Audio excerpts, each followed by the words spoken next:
kwa kuweza kuona kwamba vyeti vyetu sasa vinatambulika na mataifa manne ikiwemo Korea. Juzi kati tumeona katika Facebook yao kwamba wameweza kusaini pamoja na Italy.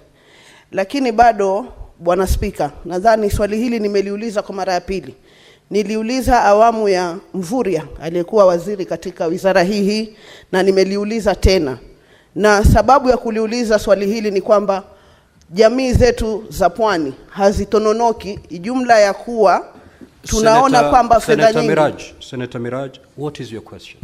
My question is, swali langu ni hili kwamba jamii za pwani ambazo ni jamii zinategemea uchumi samawati ikiwemo uvuvi na fedha ambazo zinashirikiana na bahari. Tunaona kwamba hundi zinapeanwa mara nyingi, na hata rais anapokuja pwani tunaona miradi mingi anayoisimamia ni miradi ya uchumi samawati. Lakini kila wakati tunapouliza fedha zile zinawafikia kina nani, hatupati majibu. Na leo waziri amesema wazi ya kwamba hawana ufahamu wa ni kina nani wamekuwa wakipokea pesa hizi.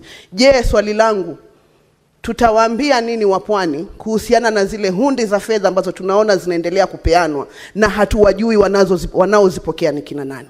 Pili, kwenye upande wa uvuvi, ningependa kumuuliza waziri, ndugu zetu wanapopata ajali katika maji, wanapozama wakiwa kazini wanavua, kuna mikakati gani ya kuona ya kwamba wanapata chombo kama cha helikopta ili wakati ajali zile zinatokea wanaweza kukimbia na kuwapa huduma ya haraka ya kwanza?